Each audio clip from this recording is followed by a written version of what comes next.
हिंदीच्या एवढा हट्टासाठी महाराष्ट्राचा मुख्यमंत्री का पेटलेला आहे असं त्यांचा आरोप आहे. आणि खरोखरीच तुम्ही हिंदीची सक्ती, हिंदीचा एवढा दुराग्रह का धरतात मराठी लोकांसाठी? तुमचं काय मत आहे? माझं मत तेच आहे. देवेंद्रजींनी खरोखर स्क्रिप्ट काही लिहिलेली आहे, तुम्हाला काही सांगितलेलं आहे? नाही, मला काही ऑपरेशन काही करायला सांगितलेलं आहे का? दोन गोष्टी आहेत. ते स्क्रिप्ट लिहितात हे तुम्ही मला आज सांगितलं. मी आज गेल्यानंतर पहिल्यांदा विचारेन, बाबा तुम्ही स्क्रिप्ट लिहिली आहे का, तर ती थोडीशी मला तरी वाचायला जाते. हे राष्ट्रीय तो काय करते जरा समजून सांगितलं तर बरं राहील जरा. म्हणजे अनेकदा काय होतं, मोक्यातला आरोपी येतो, तो म्हणतो नाही तो हिंदुत्वासाठी आलाय, राष्ट्रीयत्वासाठी आलाय. काय मोक्याच्या आरोपीमध्ये असं तुम्ही काय राष्ट्रीयत्व पाहिलेलं असतं की ज्याच्यामुळे त्याला तुम्हाला घ्यावंसं वाटतं? म्हणजे जर दाऊद इब्राहिमने जरी तुमच्याकडे अर्ज केला राष्ट्रीयत्व म्हणून, हिंदुत्व म्हणून, तर भाजपवाले त्याला घ्यायला कमी करणार. हे कोण म्हणतात? तुमच्या निवडीमागे एक गणित सांगितलं जातं, नाही ठाण्यामधलं जरा शिवसेनेचं जे वर्चस्व आहे ते जरा कमी करायचे, त्यासाठी जरा तिथलाच जरा एक माणूस दिला पाहिजे. रवींद्र चव्हाणला का ओळखतात? कारण रवींद्र चव्हाण भारतीय जनता पार्टीचा एक कार्यकर्ता होता, भारतीय जनता पार्टीचा एक नगरसेवक झाला, भारतीय जनता पार्टीचा एक आमदार झाला, आज प्रदेशाध्यक्ष झाला, म्हणून तुम्ही मला ओळखता. माझी ओळख ही भारतीय जनता पार्टीमध्ये कोणाची संधी जाणं वगैरे हा जो विषय जो आहे हा थोडासा मी त्याच्याकडे पाहत असताना असा विचार करतो, जे प्रारब्धात आहे ना ते नक्की मिळणार आहे. मला सांगितलं गेलं की मला देवेंद्रजींचा फोन आला. देवेंद्रजींनी मला सांगितलं की रवी असं असं आहे, तुला पार्टीचं काम करायचं, असं पार्टी विचार करतो. बोला साहेब 100% काहीच अडचण नाही.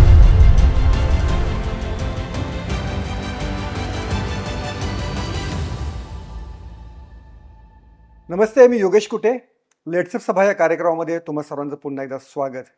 भाजपचे नूतन प्रदेशाध्यक्ष, नगरसेवक पदापासून मंत्री आणि आता भाजपचा एक राज्यातील प्रमुख चेहरा बनलेले रवींद्र चव्हाण आज आपल्यासोबत आहेत. रवींद्रजी, लेट्सअपवर तुमचं खूप खूप स्वागत. मी पहिल्यांदा असं पाहतो आहे की जीन्स पॅन्ट घातलेला एक नेता भाजपचा प्रदेशाध्यक्ष बनलेला आहे. याच्या आधी नेत्यांचा ड्रेस कोड ठरलेला होता की काय असं जॅकेट वगैरे हे पहिल्यापासून तुमचा हा ड्रेस कोड आहे की काय वेळेनुसार बदलतात? असं नाही, पहिल्यापासूनच भारतीय जनता पार्टीमध्ये काम करायच्या अगोदरपासूनच राहणीमान असंच आहे. बरं, काही बदललं नाही राहणीमान, एवढंच. पण माझ्यासारखे असे असंख्य लोक आहेत की त्यांचा सगळ्यांचा ड्रेस कोड असाच आहे. हा फक्त मुंबईकरांचा आहे की कारण आम्ही इतर ठिकाणचे नेते पाहतो ते जरा थोडेसे झब्बा कुर्तं जॅकेट जरा थोडंसं, म्हणजे नेते पण त्यांच्यात वाटतं अनेकांना असं. मी डोंबिवली शहरात राहतो, त्यामुळे डोंबिवली शहरामध्ये सर्वसाधारणपणे मध्यमवर्गीय अशी सर्व मंडळी मोठ्या प्रमाणामध्ये राहतात. बरं, त्यामुळे अजूनही डोंबिवलीला गाव पण आहे. त्यामुळे त्या शहरामध्ये, त्या गावामध्ये राहत असताना सामान्य माणसामध्ये तसाच वागत आलो. त्यामुळे कधी असं गरज पडली नाही की ड्रेस बदलावा, ड्रेस कोड बदलावा, आणि कोणी बदलायलाही सांगितलं नाही. ओके.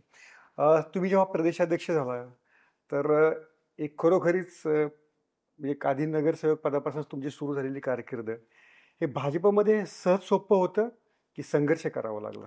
हे अतिशय भारतीय जनता पार्टीमध्ये कार्यकर्त्याला काम केल्यानंतर संधी मिळते याचं ज्वलंत उदाहरण म्हणजे मी आहे.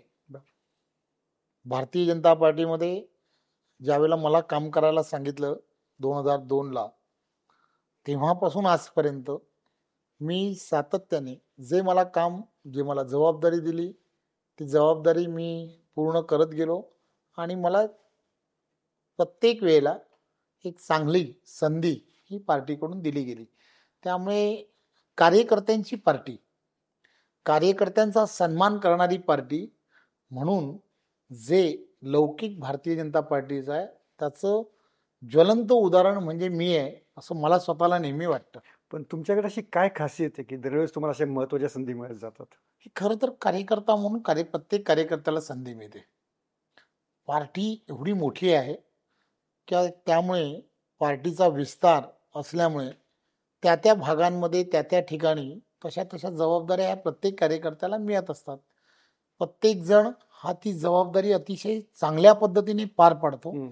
म्हणूनच तर 2 पासून सुरू झालेली भारतीय जनता पार्टी आज महाराष्ट्रात नाही तर पूर्ण देशभरामध्ये सर्वात मोठी पार्टी झाली. जगामध्ये सर्वात मोठे प्राथमिक सदस्य असणारी पार्टी कोणती तर भारतीय जनता पार्टी. हे उगाच झाली नाही ना.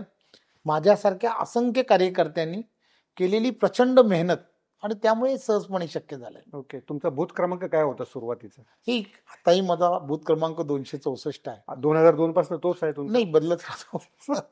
बूथ क्रमांक हे बदलत राहतात कारण बरं. मी बऱ्याच ठिकाणी माझं घर ज्या ज्या ठिकाणी जात राहिलं त्या ठिकाणी माझा बूथ क्रमांक पण 2024 मध्ये मुख्यमंत्री देवेंद्र फडणवीस झालेले होते. त्यांच्या मंत्रिमंडळामध्ये मंत्री म्हणून जावं असं वाटलं होतं की काय पुन्हा पार्टीवर निर्णय सोडलेला होता? हे पार्टीवरतीच निर्णय सोडायचा असतो. भारतीय जनता पार्टीमध्ये जी जबाबदारी पार्टी देते ती स्वीकारणं हे स्वाभाविकपणे प्रत्येक कार्यकर्ता करत असतो. त्यामुळे मला काही वाटतं असं काही पार्टीमध्ये होत नाही. पार्टीला जे वाटतं, पार्टी जे योग्य आपल्याबद्दल विचार करते तो निर्णय आपण स्वीकारला पाहिजे. तुम्ही एका मुलाखतीमध्ये पाठीमागे म्हणाला होता की 2022 साली जेव्हा देवेंद्र फडणवीस हे मुख्यमंत्री झाले नाहीत आणि एकनाथ शिंदे झाले तर तुम्हाला थोडंसं वाईट वाटलं आणि तुम्ही तिथनं निघून गेलात. हा किस्सा झाला. पण जेव्हा तुम्हाला स्वतःला मंत्रिपद नाही मिळालं तेव्हा तुमची प्रतिक्रिया काय होती? नाही, मला सांगितलं गेलं की मला देवेंद्रजींचा फोन आला. देवेंद्रजींनी मला सांगितलं की रवी असं असं आहे, तुला पार्टीचं काम करायचं असं पार्टी विचार करते. बोलो साहेब 100% काहीच अडचण नाही. मी असं त्यांना सांगितलं. मला काहीच वाटलं नाही. मी तिथेच होतो. मंत्रिमंडळ जिथे होणार होतं त्या ठिकाणी मी स्वतः तिथे होतो. मी तिथे सगळ्या कार्यक्रम मी सगळा पाहत होतो. तुमच्यासारखे पत्रकार जे आहेत तेही फार आश्चर्यचकित झाले की बोलो असं कसं काय होऊ शकतं. पण मला काहीच वाटलं नाही. कारण काय आहे, पार्टीने मला एवढं मोठं केलं. एक छोटा कार्यकर्ता आज नगरसेवक झाला, स्टँडिंग कमिटी चेअरमॅन झाला, 4 वेळा आमदार झाला. त्या वेळेला राज्यमंत्री झालो, कॅबिनेट मंत्री झालो. आता प्रदेश अध्यक्ष होतोय, प्रदेशाचा सरचिटणीस होतो, जिल्ह्याचा युवा मोर्चाचा अध्यक्ष होतो. किती सन्मान आणि या सगळ्या गोष्टी त्या वेळेला दिल्या. खरं तर हे काय म्हणजे आपली ओळखच भारतीय जनता पार्टी आहे. 130 कोटी जनता आहे. तुम्ही आहात. तुम्हीच पाहिलं असेल की तुम्ही मला तुमची स्वतःची ओळख करून दिली की मी असा आहे, मी पुण्यात राहतो. माझी ओळख बघा. तुम्हाला आहे की नाही? तुमची माझी कधीच पहिली भेट झाली नाही. पण तुम्ही मला काय ओळखतात, कशासाठी ओळखतात? रवींद्र चव्हाण कोणच नाही आहे. रवींद्र चव्हाणकडे हे पद आहे ना. माझ्यासारखे अनेक व्यावसायिक असतील, त्यांना तुम्ही ओळखता का? तर नाही ओळखत. रवींद्र चव्हाणला का ओळखतात? कारण रवींद्र चव्हाण भारतीय जनता पार्टीचा एक कार्यकर्ता होता, भारतीय जनता पार्टीचा एक नगरसेवक झाला, भारतीय जनता पार्टीचा एक आमदार झाला, आज प्रदेश अध्यक्ष झाला. म्हणून तुम्ही मला ओळखता. माझी ओळख ही भारतीय जनता पार्टी. भारतीय जनता पार्टी नसेल ना तर माझी ओळख नाही आहे. ओके, तुमच्या आता प्रदेशाध्यक्ष पदाच्या कारकिर्दीकडे येऊया. तुमची नजर तुमच्या पक्षातल्या कार्यकर्त्यांवर आहे का इतर पक्षांच्या नेत्यांवरती आहे त्यांना इकडे आणण्यासाठी? एक पार्टी म्हणून आपण नेहमीच असा विचार करतो की आपल्या पार्टीचा विस्तार झाला पाहिजे. आणि पार्टीचा विस्तार जर करायचा असेल तर चांगले कार्यकर्ते यांना घेऊन पार्टीला अधिक मजबूत करणं ही आपली जबाबदारी असते.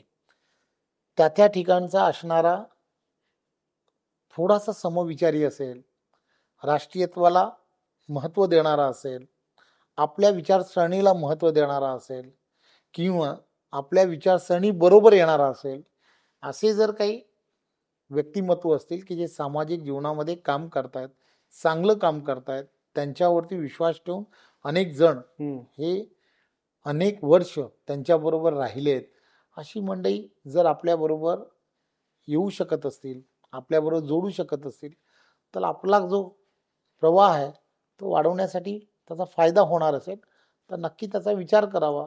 त्यामुळे असा प्रयत्न करायचा असतो की जे आपल्याबरोबर जोडले जाणार आहेत त्यांना जोडण्याचा आपण प्रयत्न करायला पाहिजे, पण अधिकचं गणित करायला पाहिजे. पण पार्टीतल्या भावी रवींद्र चव्हाण यांच्या अनेक संधी त्यामुळे जात आहेत असं वाटत नाही का? नाही, असं म्हणणं योग्य नाही. लक्षात घ्या, पार्टी फार मोठी आहे. आपण पाहिलं असेल केंद्रामध्ये, राज्यामध्ये अशा अनेक संधी असतात आणि ह्या अनेक संधी ज्या आहेत त्या संधी या आपल्याला आपोआप मिळत असतात. त्यामुळे आपण त्या संधीमध्ये कुठे बसतोय हा विचार करणं गरजेचं असतं.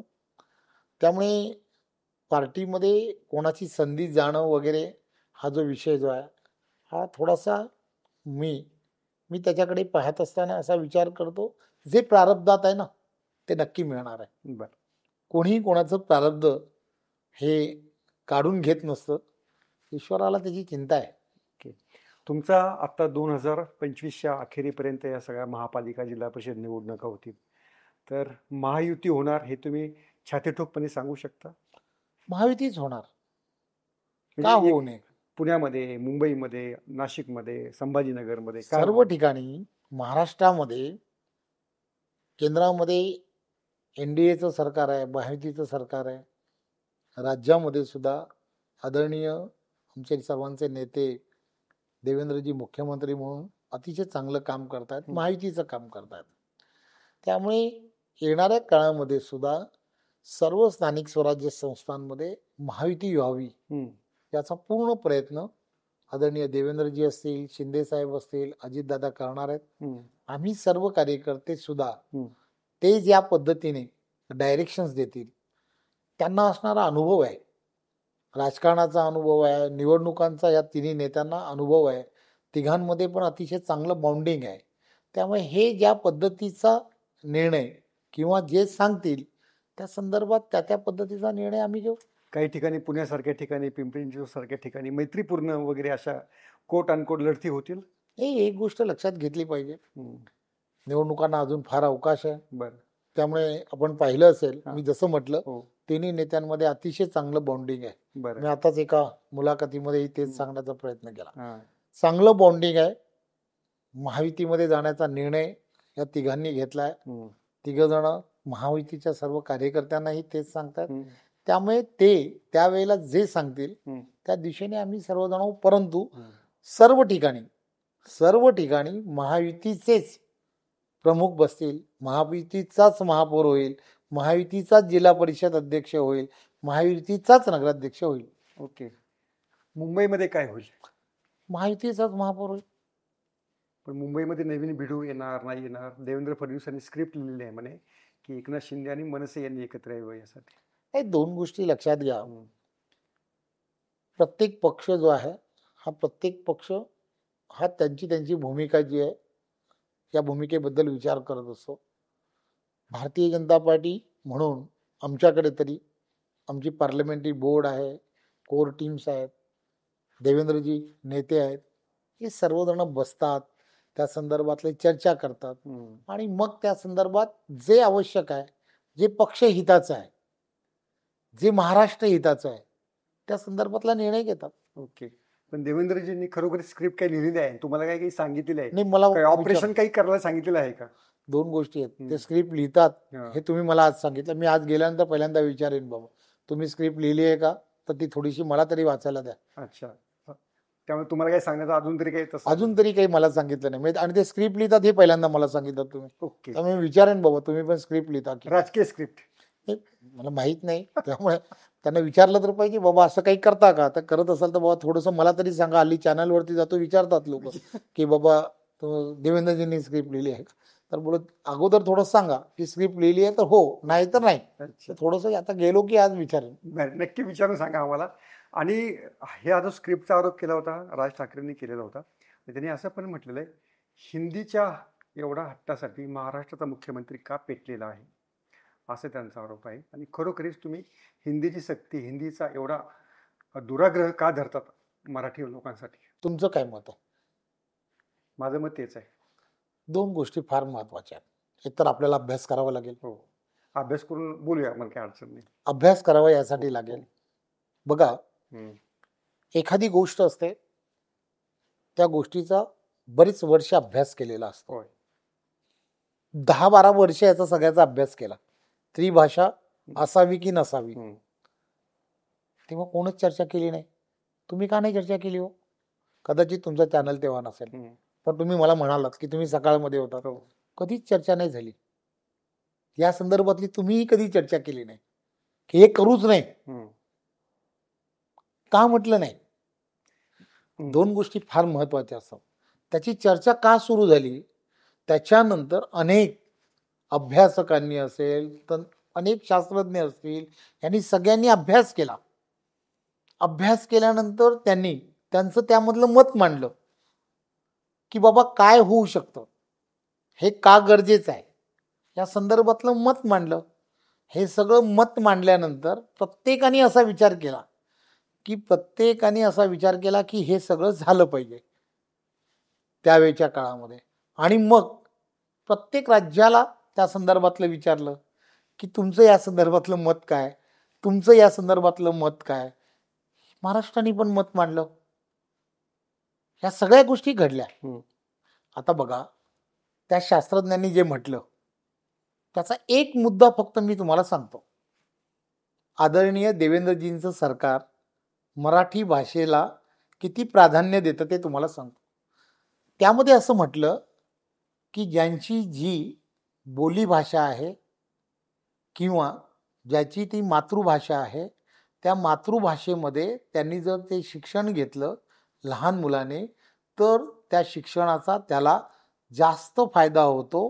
त्या शिक्षण त्या भाषेमध्ये घेतलं तर त्याचा फायदा होऊ शकतो, असं त्यांनी त्याच्यामधलं मत मांडलं. भाषा स्वीकारायच्या अगोदरच सरकार म्हणून देवेंद्रजींनी याची सुरुवात केली. आणि महाराष्ट्रामध्ये विनोदजी शिक्षण मंत्री होते. तेव्हापासून देवेंद्रजी मुख्यमंत्री होते, तेव्हापासून या गोष्टीचा विचार करायला लागलं. चायनामध्ये असेल किंवा इतर राष्ट्रांमध्ये जर त्या ठिकाणच्या असणाऱ्या भाषेमध्ये जर ते लोक शिक्षण घेतात, तर आपण आपल्याकडे का करू नये? म्हणून मराठीमध्ये सर्व शिक्षण झाली पाहिजेत. म्हणून इंजिनिअरिंगचं शिक्षण, डॉक्टरचं शिक्षण हे सगळं व्हायला पाहिजे. म्हणून आपण इंजिनिअरिंगच्या शिक्षणाला सुरुवात करूया. विनोदजींच्या काळात सुरुवात केली. तो अभ्यासक्रम बदलण्यासाठी सुरुवात केली. मराठी भाषा आणि इंग्रजीचे शब्द यामध्ये फार अडचणी येत होत्या, परंतु तरीसुद्धा सुरुवात म्हणून इंजिनिअरिंगच्या शिक्षणाला सुरुवात झाली. तुम्ही पाहिलं असेल अनेक कॉलेजेसमध्ये याची सुरुवात झाली. पॉलिटेक्निकमध्ये त्याच्यामध्ये तर चांगल्या पद्धतीने जायला सुरुवात झाली. 40-45% जास्त लोक आज त्या पद्धतीने मराठी भाषेमध्ये पॉलिटेक्निकमधलं शिक्षण घेत आहेत. इतर ह्याच्यामध्ये थोड्या अडचणी येत आहेत. याची सुरुवात जर देवेंद्रजींनी केली आहे, साहेब माझी विनंती आहे, तुम्ही कधी त्यांचं अभिनंदन केलं? मराठी भाषा सक्तीची आहे हे ते वारंवार सांगतायत. सक्तीची आहे सांगतायत, त्याची सुरुवात ते करतायत. लक्षात घ्या, एखाद्या गोष्टीची सुरुवात करणं ती त्यांनी केली आहे.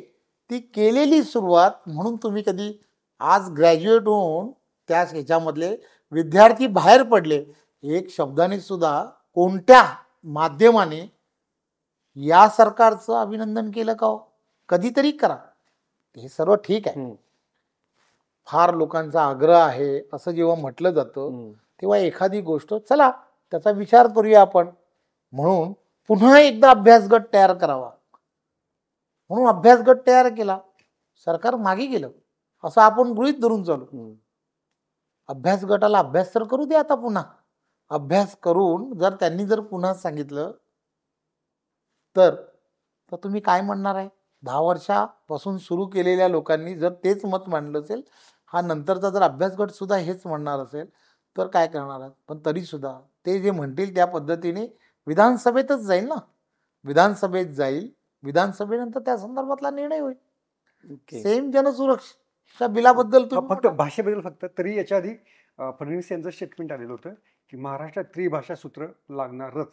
हो, काच केंद्राने म्हटलंय, तुम्ही म्हटलं, तुम्ही महाराष्ट्र म्हणून म्हटलं, तुम्ही स्वीकारलं की आपण 5वी पासून त्रिभाषेला विरोध नाहीये. 5वी पासून ऑलरेडी महाराष्ट्रामध्ये त्रिभाषा. तुम्हाला ते शास्त्रज्ञांनी काय म्हटलं ते तरी समजून घ्या. मी तुम्हाला तेच म्हटलं की ते शास्त्रज्ञ ज्यांनी त्याच्यामध्ये विद्यार्थ्यांच्या मनाचा विचार जो केला की त्यांच्या मनामध्ये किंवा त्यांच्या बुद्धीवरती कशा पद्धतीने त्याचा हे होत आहे, हे जे त्यांनी म्हटलं, कंपल्शन कुठे आहे?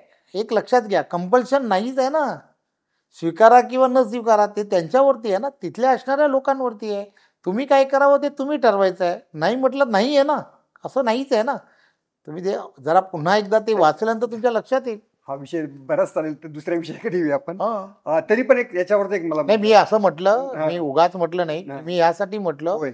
की या संदर्भात राजकारण होत आहे. एकदा त्या संदर्भातला अभ्यास गट नेमायचं ठरलंय. हम्म. अभ्यास गट नेमून त्या संदर्भातला विचार करून तो परत येणार आहे. आल्यानंतर आपण त्याची चर्चा करू शकतो. Yes, महाराष्ट्राकडे अनेक विषय आहेत, बरोबर. त्या विषयाची चर्चा करता येते. तरी एक मुद्दा की विरोधकांकडनं केला जातोय आणि तोही दोन्ही शिवसेनाकडनं, म्हणजे शिवसेना आणि मनसेकडनं केला जातो आहे की भाजप हा मुद्दा म्हणून मराठी भाषेविरुद्धचा अजेंडा राबवत आहे. याच्यामध्ये तुम्हाला तथ्य वाटतं का? त्याला तुम्ही काय उत्तर द्याल? काल राज ठाकरे यांच्या सभेमध्ये तोच फोकस होता. पुन्हा तेच विषय त्याच्यावरतीच येतोय. बरं 1 ट्रिलियन वरती तर जा. बरं, ठीक आहे, त्याच्याकडे जाऊया. पण त्याच्या आधी एक पुन्हा राज ठाकरेंचा एक विषय मुद्दा घेतो, मग आपण त्याच्यामध्ये पुढे जाऊया. जरी विधिमंडळामध्ये किंवा विधानसभेमध्ये, मंत्रालयामध्ये जरी तुमची ताकद असली तरी रस्त्यावर माझी ताकद आहे आणि ती मी ताकद मराठी भाषेसाठी पानाला लावणार. साहेब बघा, मी पुन्हा तुम्हाला सांगतो, मराठी भाषेसाठी मराठी भाषा भवन कोणी केलं? याच महायुतीच्या सरकारने केलं. मराठी विद्यापीठ कोणी केलं? याच महायुतीच्या सरकारने केलं. मराठी भाषाला अभिजात दर्जा हा केंद्रातलं सरकार, NDAचं सरकार, नरेंद्र मोदींचं सरकार यांनीच केलं. सर्व शासकीय, निमशासकीय सर्व अधिकाऱ्यांनी यांनी सगळ्यांनी मराठी सक्तीचंच सगळं वापरलं पाहिजे. जर त्यांनी वापरलं नाही तर त्यांच्यावरती कायदेशीर कारवाई केली जाईल. हे कोणी केलं? हे सुद्धा याच महायुतीच्या सरकारने केलं. आता हे सगळं जर आहे, केलेलं आहे, तर मला सांगा, या सगळ्या विषयांमध्ये पुन्हा आपण या सगळ्या विषयावरती का जातोय मला माहीत नाही. विषय काय, तर विषय हा राजकारणासाठी केलेला विषय आहे असं मला स्वतःला वाटतं.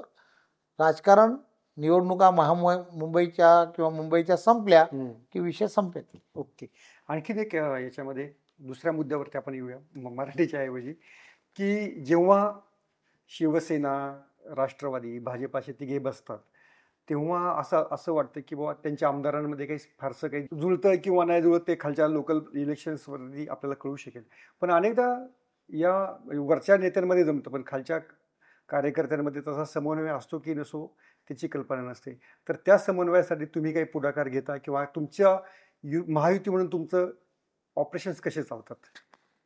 बघा, 2 गोष्टी आहेत की देशाचे पंतप्रधान नरेंद्र मोदीजी यांच्या नेतृत्वामध्ये महायुती महाराष्ट्रामध्ये अतिशय चांगल्या पद्धतीने जनसामान्यांच्या हिताच्या दृष्टिकोनातून काम करते. चांगले निर्णय घेते. आदरणीय मुख्यमंत्री देवेंद्रजी फडणवीस साहेब, आदरणीय उपमुख्यमंत्री आदरणीय एकनाथराव शिंदेजी, आदरणीय उपमुख्यमंत्री अजितदादा, ही सर्व मंडळी अतिशय चांगल्या पद्धतीने त्यांच्यामध्ये बाउंडिंग आहे. सरकार म्हणून अतिशय चांगलं काम करतायत. तिन्ही नेते स्वतःच्या पक्षाचा विस्तार झाला पाहिजे म्हणून सुद्धा अतिशय चांगल्या पद्धतीने काम करतात. ओके. आदरणीय शिंदेची असणारी सेना ही सुद्धा अतिशय चांगलं काम करते. आदरणीय अजितदादा यांची असणारी जी राष्ट्रवादीचा त्यांची असणारी जी पार्टी आहे तेही अतिशय चांगलं काम करते. आम्ही सुद्धा थोडं बहुत जे काम करायला पाहिजे संघटना वाढीचं ते करतो. त्यामुळे आमच्यामध्ये असं काही नाही. तिन्ही पक्ष अतिशय झपाट्याने पूर्ण महाराष्ट्राच्या कानाकोपऱ्यामध्ये राष्ट्रीयत्वाचा, नरेंद्र मोदीजींच्या डेव्हलपमेंटचा विचार हा घेऊन चालतायत आणि पूर्ण खात्री आहे की चप्पा हा महायुतीचा येणाऱ्या काळात राहील. एक अनेकदा असं वाटतं म्हणजे जेवढे माजी आमदार या तिन्ही पक्षांमध्ये येत आहेत, असं वाटतं की प्रत्येक पक्षानं माजी आमदारांसाठी काही विशेष सेल काय उभा केलेला आहे का, की या सेलमधनं जरा या माजी आमदाराला संपर्क साधा, त्या माजी आमदाराला संपर्क साधा. जवळपास 64 माजी आमदार या तिन्ही पक्षात आलेले आहेत. काय झालंय, लक्षात घ्या, हा प्रभाव आदरणीय पंतप्रधान नरेंद्र मोदींचा आहे. नरेंद्र मोदींच्या नेतृत्वामध्ये 11 वर्ष सातत्याने विकासात्मक कामं ही सामान्य जनतेपर्यंत पोहोचवण्याचं काम केलं जात आहे. छोट्या छोट्या लाभार्थ्यांना सुद्धा केंद्र आणि राज्याच्या योजनांचा मोठ्या प्रमाणामध्ये लाभ होत आहे. विरोधी पक्षांमध्ये असणारे सर्व लोकप्रतिनिधी यांच्यावरती विश्वास ठेवून असणारे मतदार मोठ्या संख्येमध्ये पूर्ण महाराष्ट्रात आणि देशामध्ये सुद्धा आहेत. एक लक्षात काय येतं की आपल्या नागरिकांची असणारी कामं, विकासात्मक कामं ही व्हायला हवीत. किती वर्ष आपण त्यांना आश्वासन देणार, किती वर्ष आपण त्यांना विकासापासून लांब ठेवणार, हे सगळं त्यांच्या लक्षात येत आहे. त्यामुळे त्या ठिकाणी आपल्यावरती विश्वास ठेवणाऱ्या नागरिकांना विकासात्मक कामाबरोबर जोडलं गेलं पाहिजे, ही शुद्ध भावना ठेवून ही सर्व जे माजी आमदार असतील, माजी नगरसेवक असतील, माजी लोकप्रतिनिधी असतील, हे सर्व महायुतीच्या असणाऱ्या सर्व घटक पक्षाकडे जाताना तुम्हाला दिसत आहेत. सामान्य माणसाचं हित पाहून ते दिसत आहेत. त्यामुळे येणाऱ्या काळामध्ये मी जसं म्हटलं की चप्पा हा महायुतीचा असेल, असं चित्र महाराष्ट्रात असेल. तुमचं टार्गेट किती माजी आमदार आणण्याचं आहे? असं टार्गेट वगैरे नाही आहे. बरं. जे देशाचे पंतप्रधान नरेंद्र मोदीजी, आदरणीय देवेंद्रजी, भारतीय जनता पार्टीच्या विचारसरणीला जे पॉझिटिव्हली त्या विचारसरणीकडे त्यांचा ओढ आहे, ती आपली विचारसरणी स्वीकारू शकतील.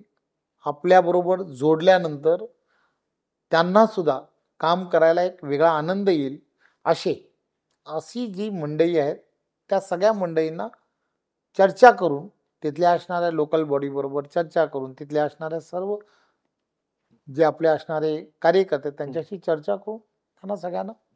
नाशिकमध्ये एकतरी माजी नगरसेवक इतर पक्षामध्ये तुम्ही ठेवणार आहात की नाही? नाही, असं मी म्हणणं योग्य नाही. नाही, ज्या पद्धतीने तुमच्याकडे इन्कमिंग आवक सुरू आहे, असं वाटतं नाशिक सगळे माजी नेते, माजी नगरसेवक, माजी महापौर सगळे तुमच्याकडेच ओढून घेतात की काय, असं वाटतंय? नाशिकमध्ये तुम्ही पाहिलं असेल की नाशिकमध्ये 2014 पासून आजपर्यंत जी विकासात्मक कामं ज्या ताकदीने आदरणीय पंतप्रधान नरेंद्र मोदीजींच्या नेतृत्वात, आदरणीय देवेंद्रजींच्या नेतृत्वामध्ये झाली, त्यामुळे त्या ठिकाणी प्रत्येकाला असं वाटतं. आणि आता नव्याने होणारा जो कुंभमेळा आहे, या सगळ्या गोष्टीला पाहता त्या ठिकाणी डेव्हलपमेंट हे ज्या ताकदीने होणार आहे, त्यामुळे एक विश्वास जो आहे तो विश्वास मोठ्या प्रमाणामध्ये देवेंद्रजींच्या नेतृत्वावरती आहे. त्यामुळे सर्वांना असं वाटतंय की या नेतृत्वाबरोबर काम करावं स्वाभाविकपणे. त्यामुळे लोक येतात. पण इतकं ओढा तुमच्याकडे आहे की बुवा तुम्हीच आरोप केलेली मंडळी सुद्धा तुमच्याकडेच येतात? एक असं नसतं. प्रत्येक पार्टी जी असते, बऱ्याच वेळेला असं होतं, म्हणजे त्यांच्याच बाबतीत नाही, बरीच वेळेला विरोधी पक्षामध्ये ज्या वेळेला आपण काम करत असतो, कोणत्याही पक्षामध्ये काम करत असतो, त्यावेळेला त्या पक्षामध्ये काम करत असताना त्या पक्षाची भूमिका, त्या पक्षाची असणारी विचारधारा, त्या पक्षाची असणारे मतं ही मांडत असतात. त्यामुळे होतं हल्ली की तो त्यावेळेला हे म्हणाला होता, आता हे म्हणतोय, हे होत आहे, यात वस्तुस्थिती खरी आहे. पण त्यावेळेला त्याची भूमिका तशी असते. आता भूमिका बदललेली आहे, तर बदललेल्या भूमिकेबरोबर. अच्छा, हे राष्ट्रीय तो काय करते जरा समजून सांगितलं तर बरं राहील जरा. म्हणजे अनेकदा काय होतं, मोक्यातला आरोपी येतो, तो म्हणतो नाही तो हिंदुत्वासाठी आलाय, राष्ट्रीयत्वासाठी आलाय. काय मोक्याच्या आरोपीमध्ये असं तुम्ही काय राष्ट्रीयत्व पाहिलेलं असतं की ज्याच्यामुळे त्याला तुम्हाला घ्यावंसं वाटतं? दोन गोष्टी आहेत यामध्ये की राष्ट्रीयत्व याचा अर्थ देशाला भारतीय जनता पार्टी जेव्हा ह्या सगळ्या गोष्टीचा विचार करते तर राष्ट्र प्रथम म्हणून विचार करते, नंतर पक्ष आणि त्यानंतर स्वतः, या भूमिकेतून काम करते. परमवैभवाच्या दिशेने राष्ट्राला घेऊन जाण्याची भूमिका जी आहे ती भारतीय जनता पार्टीची राहिली. त्यामुळे याचा अर्थ असा आहे की राष्ट्राला आवश्यक असणारे निर्णय, जसं आपण पाहिलं असेल की काश्मीर जे आहे, ज्या काश्मीरला त्यावेळच्या काळामध्ये तिथला ध्वज काश्मीरचा वेगळा होता, काश्मीर 370 कलम वेगळं होतं, तिकडची घटना वेगळी होती. त्यामुळे त्यावेळच्या काळामध्ये भारतीय जनता पार्टीचे असणारे त्यावेळचे संस्थापक आणि ह्या सगळ्यांनी असं ठरवलं, एक देश में एक निशान.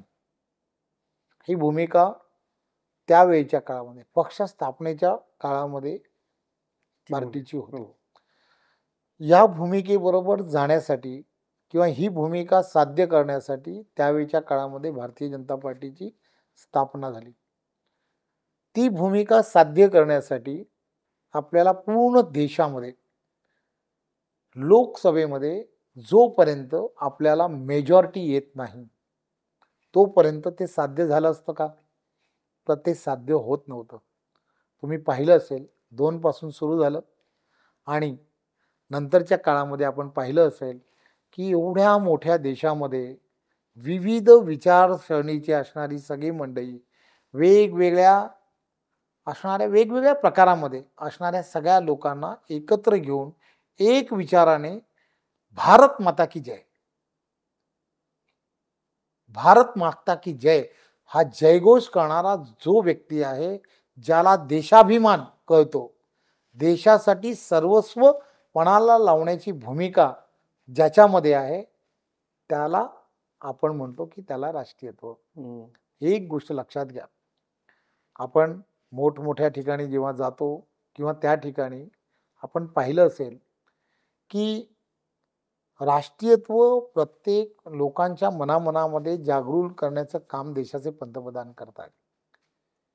15 ऑगस्ट असेल, 26 जानेवारी, हर हर घर घर तिरंगा च्या नावाने प्रत्येकाच्या घरावरती तिरंगा लागला पाहिजे. प्रत्येक भारतीयाला असं वाटलं पाहिजे की हो, हे सगळं आपल्यासाठी होत आहे. तुम्ही सर्व न्यूज चॅनलवाले जे आहेत ना, काही उजवे असतात, काही डावे असतात. आमच्यासारखी मध्यमार्गी असतात. उजवे किंवा डावे दोनच आपण म्हणतो, असं म्हणत नाही मध्यम असं कोणाला असतात. त्याला ठीक आहे, चांगली गोष्ट आहे, 2 गोष्टी असतात. परंतु लक्षात घ्या, या वेळेला पहलगामचा हल्ला झाला. पहलगामच्या हल्ल्यानंतर उजवा असो किंवा डावा असो, सिंदूर ऑपरेशनच्या वेळेला सगळ्यांमध्ये राष्ट्रीयत्व जागं झालं. याचा अर्थ काय? माझा मुद्दा आहे नाही, याच्या आरोपीमध्ये तुम्ही कोणत्या प्रकारचा राष्ट्रीयत्व पाहता, त्याचं मला थोडं. मी तुम्हाला तेच म्हटलं, मी डावा आणि उजवाच्या विचारसरणीबद्दल जसं म्हटलं, यांच्यामध्ये जसं हिंदुत्व हे राष्ट्रीयत्व जागं झालं, याच्या अगोदर असं कधीच होत नव्हतं. त्यामुळे अडचण लक्षात घ्या, राष्ट्रीयत्व प्रत्येक भारतीयाच्या मनामध्ये निर्माण करण्याची भूमिका ही भारतीय जनता पार्टीने जर करणं हे योग्य का अयोग्य हे आपण समजलं पाहिजे. जर सिंदूर ऑपरेशनच्या वेळेला जर प्रत्येक चॅनल्स असेल, प्रत्येक वर्तमानपत्र जर त्या भूमिकेपर्यंत गेला, तर मला असं वाटतं की देशाचे पंतप्रधान नरेंद्र मोदीजी यांनी राष्ट्रीयत्व 130 कोटी जनतेच्या मनामध्ये रुजवलंय. त्यामुळे प्रत्येक भारतीयाला असं वाटतंय की ही भूमिका राष्ट्राच्या दिशेने किंवा राष्ट्राच्या विरोधात जे काम करतायत त्यांच्या दिशेने जर ते घेत असतील तर ते काही योग्य आहे. त्यामध्ये तुमची ही जी मंडळी आहे ती असू शकतात. माझा प्रश्न खरोखरीच फक्त त्यांनी अतिशय चलाकीने उत्तर दिलेलं. माझा प्रश्न मी चलाकीने उत्तर देत नाही, चलाकीने वास्तवावरती सांगतो. माझं इंटरप्रिटेशन ते असू शकतं. मला खरं त्यांना प्रश्न माझा कळालेला आहे, पण त्यांनी आपल्याला गोल घुमवलेलं आहे. चव्हाण साहेब, माझा प्रश्न असा आहे, सुधाकर बटगुजर त्यांचा मुलगा ते मोक्याचे मधले आरोपी होते, ते दाऊद बरोबर असा तुमच्या पक्षाने आरोप केलेला होता. आता गीते वगैरे मंडळी आले त्यांच्यावरती मोका होता, खंडणीचे आरोप होते. त्यांच्यामध्ये तुम्ही काय, तुमच्यामध्ये राष्ट्रीयत्व आहे, तुम्ही काय राष्ट्रीयत्व पाहिलं? हा खरं माझा साधा सोपा सरळ प्रश्न आहे. तुम्ही थेट सांगू शकता की राष्ट्रीयत्व जगवलं ना. सिंदूर ऑपरेशनच्या नंतरची ती भूमिका आहे. जी भूमिका जी आहे ना, म्हणजे सिंदूर ऑपरेशन सिंदूरमुळे सुधाकर बडगुजर वगैरे सर्वांमध्ये या- राष्ट्रीयत्व जागं झालं तर काय, त्यांनी आता सांगितलं की आमच्यामध्ये राष्ट्रीयत्व जागं झालंय, तर ते सगळे ऑलवेज वेलकम आहेत. ओके, त्याची काय टेस्ट काय त्याची राष्ट्रीयत्वाची? साहेब आता बघा, जर कोणी असं सांगितलं आपल्याला हा. की आम्ही भारतीय जनता पार्टीमध्ये आम्हाला प्रवेश करायचा आहे, हो. तुमच्या सर्व भूमिकेबरोबर प्रवेश करायचा आहे, हा. तर काय, तुमच्या भूमिकेबरोबर जर प्रवेश करायचा आहे तर काय, आमची भूमिका काय, तर आम्ही ह्या भूमिकेमध्ये राहणार आहोत, आम्ही हिंदुत्व हे ते या सगळ्या भूमिकेवर राहणार, तर ठीक आहे, अडचण काहीच नाही. अडचण काहीच नाहीये. आता याच्यावरती ब्लॅक कॉमेडी आहे, हा काही प्रश्न असं नाहीये. सोशल मीडियामधलं उत्तर आहे. उद्या जर दाऊद इब्राहिमने जरी तुमच्याकडे अर्ज केला राष्ट्रीयत्व म्हणून, हिंदुत्व म्हणून, तर भाजपवाले त्याला घ्यायला कमी करणार आहे. अशा प्रकारचं साहेब बघा. इतकं दुसरं टोक गाठलं जाते, ही पण साहेब बघा ना, वस्तुस्थिती आहे. हे कोण म्हणतात, ते डावे म्हणतात, हम्म. ते डावे म्हणतात, हो. डावे जे हा. असतात ना, हो. त्यांची ही भूमिका आहे. पण उजवे काय म्हणतात, उजवे काय म्हणतात की तिथे घुसून मारू, हे म्हणण्याची भूमिका आहे ना, ही आमची आहे. दुसरे काय म्हणतात की दाऊद जिथे असेल त्या ठिकाणी घुसून मारण्याची भूमिका आहे ना, ही आमची आहे. आणि ती हिंमत याच्या अगोदर कोणी दाखवली नाही, हेही तेवढंच खरं आहे. त्यामुळे तुम्ही पाहिलं असेल, देश विदेशामध्ये असणाऱ्या प्रत्येकाला यमसदनी पाठवण्याचं काम जर कोण करत असेल तर ते हेच सरकार करत आहे. मी जाहीरपणे सांगणार नाही, परंतु अतिरेकी कारवाया ज्या देशामध्ये सातत्याने होत होत्या, ते सगळं जे बंद होण्याचं काम झालं आहे. 26ला पूर्ण नक्षलवाद या देशातून गायब होणार आहे, हे जे ठामपणे जे सांगितलं जात आहे, हे कोण सांगताय, तर ते फक्त NDAचं सरकार सांगताय. या अगोदरचं सरकार ते सांगायची हिंमत सुद्धा करत नव्हतं, हे आपण समजलं पाहिजे. येस. गोपीचंद पडळकरांनी त्यांच्याशी काही संवाद झाला का गेल्या 2 दिवसांमध्ये? ते गेली 10-12 दिवस माझी त्यांची भेट झाली नाही, बरं. पण मी त्यांना फोनवरती झालेली जी घटना आहे हा.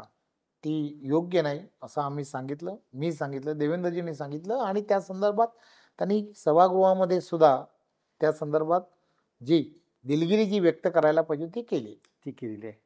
त्याच्यामध्ये काल खुद्द देवेंद्र फडणवीसांनाच असा प्रश्न विचारला होता की बाबा गोपीचंद पडळकर इतकं बोलतात वेगळ्या पद्धतीनं, ठीक आहे, विरोधकांवरती टीका करायला हवी, पण ज्या पातळीवर टीका करतात, तर भाजपच्या कोणत्या मोठ्या नेत्यांचं वगैरे त्यांना काही संरक्षण आहे का, किंवा ते कोणाची ढाल बनून राहतात म्हणून तुम्ही त्यांना मोकाट सोडलेला आहे का, असा देखील प्रश्न येतो.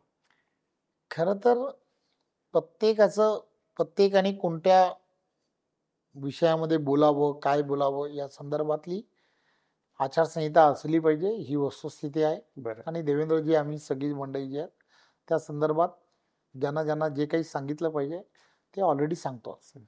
संभाजीराव भिडे यांनी काल स्टेटमेंट केलेलं आहे की देशाचा जो ध्वज आहे तो आता भगवाच पाहिजे. नाही, मी ऐकलं नाही आहे, पण ध्वज हा तिरंगाच असला पाहिजे, कारण शेवटी भारतीय आपलं जो विषय आहे की भारतीय संविधान, आणि या संविधानाने ज्या ध्वजाला तिरंगा म्हणून आपण ज्याला म्हटलं आहे, तो तिरंगाच असणं हे कधी योग्य आहे असं मला वाटतं. भारतीय जनता पक्षाचा लवजिहाद विरोधी कायदा किंवा धर्मांतर विरोधी कायदा यासाठीचा आग्रह अजूनही कायम आहे का? ही कायदा हा करण्याची जी प्रक्रिया जी आहे, ही प्रक्रिया जी आहे ही त्या ठिकाणचं असणारं सरकार जे आहे, ती सरकार जे आहे ते सरकार त्या ठिकाणच्या असणाऱ्या विधानसभा असेल किंवा विधिमंडळामध्ये मांडत. पार्टीचा काय आग्रह आहे का? पार्टीचा आग्रह त्या संदर्भामधला जो काही असतो तो त्यावेळच्या असणाऱ्या भूमिका ज्या आहेत त्या भूमिका त्यावेळच्या काळात मांडायच्या असतात. ज्यावेळेला विधेयक सरकार म्हणून तयार केलं जातं, तर त्या सरकारमधल्या विधेयकाचा अभ्यास करण्याची एक पद्धत ही निदान भारतीय जनता पार्टीमध्ये आहे. बरं. भारतीय जनता पार्टीमध्ये असणारी एक थीम, एक तुमचा अजेंडा म्हणून जो पार्टीचा अजेंडा आहे, एकदा तो आम्ही त्याच्यामध्ये विचार करतो की यामध्ये असणारे हे जे विषय आहेत किंवा हा मुद्दा आहे, या मुद्द्यावरती नक्की काय भूमिका असली पाहिजे, या मुद्द्यावरती काय भूमिका असली पाहिजे, या मुद्द्यावरती काय भूमिका असली, आणि मग त्यानंतरच्या काळामध्ये ती भूमिका मांडण्याची पद्धत आहे. त्यामुळे आता सध्या काही तसं विधेयक आलेलं नाही. आलं त्याच्यामधले असणारे मुद्दे, त्याच्यामधले असणारे जे काही विषय असू शकतात, त्या विषयावरती त्यावेळेला चर्चा नक्कीच करू. ओके. अनेक भाजपमध्ये जे नवीन नेते आलेले आहेत ते स्वतःला हिंदुत्ववादी सांगतात, समजतात, हिंदूची भूमिका मांडतात. नितेश राणे म्हणाले की मी अगदी गोमूत्र देखील पितो, म्हणजे त्यांचा तो काय वयाचे अधिकार आहे. तर तुम्ही काही गोमूत्र वगैरे काही घेता का, त्याचं काही असं काही तुम्ही? दोन गोष्ट फार महत्त्वाची असते. हो. हिंदू शास्त्र जे आहे, हो. हिंदू शास्त्र मला माहीत नाही, परंतु जेव्हा कधी आपण हम्म. एखादी देवपूजा करतो किंवा जे काही करत असतो, त्या देवपूजेच्या अगोदर त्या ठिकाणी असणारे जे ब्राह्मण असतात, ती पूजा जेव्हा सांगत असतात, त्याला पूजा चालू करायच्या अगोदर हम्म. हे आपल्याला म्हणत असतात की आचमन आचमन. करायला सांगतात. ते आचमन जे करायला सांगतात, त्यावेळेला आपल्याला पूर्ण आपल्या अंगामधलं शुद्धीकरण करण्याच्या दृष्टिकोनातून त्यावेळेला ते करायला सांगतात. तर त्या काही फार काही म्हणजे काही वेगळं नाही, कारण गोमाता आहे ती. हम्म. गोमातेला आपण आता राज्यमाता म्हणून सुद्धा संबोधतो. होय. त्यामुळे काय त्यामध्ये गैर काय? गैर काही नाही, तुम्ही घेता का हा माझा मी प्रश्न. म्हटलं ना तुम्हाला, त्यावेळेला त्यावेळेस आचमनाच्या वेळेस फक्त घेता. करायला पाहिजे, करायला पाहिजे. तेव्हा घेतो. अच्छा. आता हे महिन्यातून 2 महिन्यातून 3 वेळा कोणत्या ना कोणत्या तरी पूजेला आपण जातो.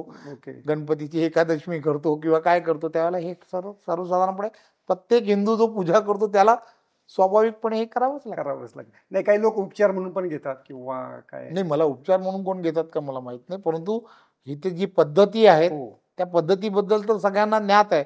त्यामुळे ओके. तुम्ही प्रदेशाध्यक्ष झाल्यानंतर मुख्यमंत्री उपमुख्यमंत्री एकनाथ शिंदे यांच्याशी थेट संवाद झाला का? नेहमी होतो. हे असं कधी कोणताच दिवस नाही, म्हणजे हफ्त्यामधून 2-3 वेळेला वेगवेगळ्या विषयावरती चर्चा होतेच. त्यामुळे आमचं नेहमी बोलणं होतं, फोनवरून बोलणं होतं, प्रत्यक्षात भेट होते. अच्छा. त्यामुळे अडचण काही. तर तुमच्या निवडीमागे एक गणित सांगितलं जातं की नाही, ठाण्यामधलं जरा शिवसेनेचं जे वर्चस्व आहे ते जरा कमी करायचं, त्यासाठी जरा तिथलाच जरा एक माणूस दिला पाहिजे. नाही, असं नाही आहे. ॲक्च्युली मी गेली कित्येक वर्ष मी आणि आदरणीय शिंदेसाहेब आम्ही एकत्र महायुतीचं काम करणारे महायुतीचे कार्यकर्ते, पदाधिकारी आहोत. त्यामुळे वर्षानुवर्ष अत्यंत चांगले संबंध आहेत. एक जर महानगरपालिकेची निवडणूक 2015ची जर सोडली, हो. तर आम्ही फक्त विरोधात लढलो होतो. त्याच्यापेक्षा जास्त काही. काहीच नाही. त्यानंतर तुमचा सामना. त्याच्यानंतर महापौर सगळे आम्ही एकत्रच होतो. त्यानंतर महायुतीच्या सगळ्या निवडणुका एकत्र लढलो. ओके. मला वाटतं त्याच निवडणुकीच्या सभेमध्ये एक उद्धव ठाकरेंनी युतीमध्ये आम्ही सडलो असं एक विधान केलेलं होतं. त्याच मला वाटतं कल्याणची की ठाण्याच्या याच्यामध्ये. तर उद्धव ठाकरेंना तुमचा सल्ला काय असेल आता, की खरोखरीच? मी उद्धवजींना सल्ला देणारा मोठा नाही, बरं. एवढं 100%. हां. त्यांना सल्ला देणारे भरपूर लोक आहेत, त्यांनी सल्ला द्यावा. मी माझे त्यांचे चांगले वैयक्तिक संबंध सुद्धा आहेत. बरं. त्यामुळे संजय राऊत यांची रोजची प्रेस कॉन्फरन्स पाहता? मी नाही पाहत. बरं. कोण पाहतं तुमच्याकडनं मग? नाही, मी नाही पाहत. कारण का नाही पाहत? तुमच्यावर तर ते रोज मला- बोलत असतात, तुमच्यावर त्यांचं एवढं प्रेम आहे की रोज नाही, माझ्यावरती कसं, तुमचं म्हणजे पक्षाचं. पक्षावरती बोलण्यासाठी आमच्याकडे प्रवक्ते आहेत. बरं. प्रवक्ते ते, आणि आमच्याकडे प्रवक्ते अतिशय चांगले आहेत. बरं. भारतीय जनता पार्टीची भूमिका अतिशय चांगल्या पद्धतीने मांडतात. त्यामुळे आमचे प्रवक्ते जे आहेत ते प्रवक्ते त्या संदर्भातले अभ्यासू आहेत. काय बोललं पाहिजे त्यांना कळतं, त्यामध्ये त्याचे उत्तर देतात. तुम्हाला ती प्रेस कॉन्फरन्स पाहिजे आवश्यकता वाटत नाही? हा, आपल्याला पार्टीचं काम करायचं आहे, महाराष्ट्र पुढे न्यायचा आहे. तर महाराष्ट्र जर पुढे न्यायचा असेल तर या सगळ्या त्यांचं म्हणणं आहे, मी महाराष्ट्र पुढे नेण्यासाठी ते विचार मांडत असतो प्रेस कॉन्फरन्समध्ये. आपण आपल्याला असं वाटतं तर त्यांचं म्हणणं आहे की मी महाराष्ट्र. त्यांचं म्हणणं मी विचार, आपलं असं मत असेल तर गोष्ट वेगळी. नाही, मग तुमचं बघा, मत काय? माझं मत. मी माझं मत मांडलं. हां. माझं मत काय की मला असं वाटतं की महाराष्ट्र जर पुढे न्यायचा असेल तर देवेंद्रजी काय म्हणतात याच्याकडे लक्ष दिलं पाहिजे. ओके. महाराष्ट्र पुढे न्यायचा असेल समजा, तर एखादा कोणीतरी विरोधी पक्षामधला अभ्यासूपणे कोणती तरी एखादी गोष्ट मांडतोय, तर त्या संदर्भातला विचार करायला पाहिजे. उदाहरणार्थ भास्करराव काहीतरी सांगतायत, तर त्याच्याबद्दल विचार करणं हे आवश्यक आहे. कोणतरी ज्याला कळतंय, पूर्णच्या पूर्ण महाराष्ट्र कळतोय असा कोणीतरी एखादा, जयंतराव एखादी कुठलीतरी गोष्ट मांडतायत, तर त्याच्या संदर्भातला विचार करणं हे योग्य आहे. कोणाबद्दल बोलावं, आणि सगळीजण यांनी कोणती एखादा विषय मांडला तर सगळीजण सांगतातच की, पुढे जाऊन सांगतात की बाबा नाही हे योग्य की हे अयोग्य. कोणाचं तुला माहीत नाही मला. ओके. एक काँग्रेसचे प्रदेशाध्यक्ष हरदीप सपकाळ जे आहेत त्यांना तुम्ही फारच मुडीत काढता. तुम्ही त्यांना न्याय असं म्हणूनच तुम्ही त्यांना हे करता. म्हणजे तुमचे लोक तुम्ही थेट नाही, पण देवेंद्रजी असतील किंवा तुमचे लोक त्यांना सिरियस का घेत नाही तुम्ही अजून? हे मला माहीत नाही. पण आम्ही काही सगळेजण आम्ही कोणालाच असं सिरियसली घेत नाही वगैरे. आम्ही सगळ्यांनाच सिरियसलीच घेतो. बरं. अशी काहीच गोष्ट नाही आहे. जे काही योग्य काहीतरी एखादा विषय असेल हो की त्या विषयावरती खरंच बोललं पाहिजे, हो. तर त्या विषयावरती बोललं जातं. त्याला ओके. काहीच अडचण नाही. तर त्यांचं एक वाक्य आहे, ते थोडंसं जरा हार्श वाक्य आहे, ते तुम्हाला सांगतो. ते म्हणतात की भाजपला तसा भस्म्या रोग झालेला आहे. सारखे कार्यकर्ते, नेते घेत आहेत ते. काय झालंय हां की दोन गोष्टी फार महत्वाच्या असतात. कोण काय बोलेल हां. TRPच्या लढाईमध्ये बरं. हे काय हल्ली कळत नाही. त्यामुळे प्रत्येक जण असं झालंय की TRPच्या लढाईमध्ये काही बोलतो आणि TRPची लढाई त्याच दिशेने जाते. त्यामुळे कोण काय बोलेल याचं काही खरं नाही. खरं नाही. एक संभाजी ब्रिगेडचे प्रदेशाध्यक्ष प्रवीण गायकवाड यांच्यावर अक्कलकोट येथे हल्ला झाला. त्यांचं म्हणणं आहे की हा जो आहे तो भाजपचा कट आहे, चंद्रशेखर बावनकुळे यांच्या जवळचा कार्यकर्ता होता, अशा प्रकारे त्यांनी आरोप केलेले आहेत. त्याला तुमचं उत्तर काय असेल? हे खरं तर त्या संदर्भातलं बावनकुळेजींनी अतिशय परखड असं त्यांचं मत मांडलेलं आहे. त्यामुळे तोच विषय परत परत माझं मत काय, त्यांचं मत काय. असं गेलं काय? बावनकुळेजी आमचे नेते आहेत, होय. त्यांनी ते मत मांडलेलं आहे. तेच मत आमचं. तेच मत तुमचं आहे, त्याच्यापेक्षा वेगळं काही हे नाही आहे. पुण्यामध्ये किंवा मुंबईमध्ये असं काही महायुतीमध्ये ठरलेलं आहे का? फक्त म्हणजे अशा आमच्या जे पडद्याआडच्या ज्या घडामोडी करतात की महापौर हा मुंबईमध्ये भाजपचाच असेल, असं तुम्ही महायुतीच्या इतर नेत्यांना ठणकावून सांगितलेलं आहे. नाही, महायुतीचेच महापौर असतील. भाजपचं असेल मुंबईमध्ये. महायुतीचेच महापौर असतील. आदरणीय देवेंद्रजी असतील, आदरणीय शिंदेसाहेब असतील, आदरणीय अजितदादा असतील. हे सगळे अतिशय अनुभव असणारे नेते आहेत. राजकारणाचा अनुभव आहे आणि निवडणुकांचा सुद्धा अनुभव आहे. त्यामुळे त्या त्या वेळेला काय निर्णय घ्यावा त्या संदर्भातले निर्णय ही सगळी मंडळी घेतील. परंतु 100% महायुतीचेच महापौर असतील ही भूमिका महाराष्ट्रामध्ये. प्रत्येक राजकीय नेत्याला एक प्रश्न विचारला जातो. त्या प्रश्नानं मी या मुलाखतीच्या शेवटाकडे येतो. राजकारण नसतं तर काय तुम्ही केलं असतं किंवा तुम्ही काय झालं असतं? खरं तर मी राजकारणामध्ये जो आलो तो राजकारणामध्ये आलोय 2002ला. हो. चांगला व्यावसायिक होतो, चांगला व्यावसायिक झालो. कशाचा व्यवसाय करतो? हे माझे अनेक व्यवसाय आहेत. बरं. त्यामध्ये माझं स्वतःचं त्यावेळेला केबल नेटवर्किंगचं फार मोठं काम होतं. ते केबल नेटवर्किंगचं काम त्यानंतरच्या काळात माझा भाऊ आणि ही सगळी पाहतात. मी व्यावसायिक म्हणून, बांधकाम व्यावसायिक म्हणून माझं चांगलं काम आहे. प्रॉपर्टी ट्रेडिंगचं काम माझं फार चांगलं चालतं. त्याच्या व्यतिरिक्त माझी स्वतःची शेती आणि ह्या सगळ्या गोष्टी आहेत. म्हणजे मी कोकणातला असल्यामुळे त्या सगळ्या गोष्टी माझ्याकडे अतिशय चांगल्या पद्धतीने होतात. त्यामुळे या सगळ्या गोष्टीचं एकदम चांगल्या पद्धतीने अधिक अजून त्याच्यामध्ये प्रगती झाली असते. ओके. कोकणातला विषय काढला म्हणून त्या हायवेबद्दलचं काय डेडलाईन, एकदा तुम्ही पण त्या खात्याचे मंत्री होता, गडकरी साहेबांनी पण हात टेकलेले आहेत, तर काय नक्की अडचणीत आहे आणि काय तो 17 किलोमीटर काहीतरी आता बाकी राहिलेला आहे. बरं. 17 किलोमीटरचा मुंबई गोवा जो बाकी राहिला आहे, तेव्हाही आम्ही सांगितलं होतं आणि आजही तेच सांगतो की 14 त्याच्यामधले असणारे जे ब्रिजेस आहेत की जे त्यावेळच्या काळामध्ये ज्यांनी कोणी घेतले होते त्यांनी ते अर्धवट सोडून तो पळून गेला होता. त्यामुळे तेवढ्याच ब्रिजचे काम जे आहे ते आता फक्त शिल्लक राहिले. त्याला असणारे अप्रोच रस्ते जे आहेत ते पूर्णच्या पूर्ण झालेत. त्यामुळे 14 किलोमीटरचं काम हे थोडंसं जे अडचणीचं आहे तेवढं, बाकी सर्वच्या सर्व कामं पूर्ण आहेत. काम पूर्ण झालेले आहेत. तर हे होते दिलखुलास रवींद्र चव्हाणजी. तुमच्या पुढच्या भावी कारकिर्दीसाठी आमच्याकडनं खूप खूप शुभेच्छा. आणि जेव्हा मुंबईचा महायुतीचा एका माणसात भाजपचा महापौर बसेल तेव्हा पुन्हा मुलाखतीसाठी नक्कीच येऊ. खूप धन्यवाद. सोशल मीडियाच्या भाऊ गर्दीत विश्वासार्हतेने चकाकणारे नाव म्हणजे लेट्सअप मराठी. सगळ्यांना, सगळ्या नागरिकांना ती स्पीच, ती लेट्सअप वरील मुलाखती म्हणजे विचारांचा खजिना. त्यानंतरच्या निवडणुकीमध्ये मला सोडून गेले. बातम्या केवळ वस्तुस्थिती सांगणाऱ्या, न प्रोपगंडा, फक्त जनतेचा अजेंडा. क्योंकि आने वाला कल जाने वाला है, जाने वाला कल आने वाला है. राजकारण, मनोरंजन असो की क्रीडा क्षेत्र, महाराष्ट्राची स्पंदने संवेदनशीलतेने टिपणारे माध्यम म्हणजे लेट्सअप मराठी. जगासोबत एक पाऊल पुढे राहण्यासाठी लेट्सअपचे ॲप सोशल मीडिया आणि वेबसाईट सोबत कनेक्टेड रहा.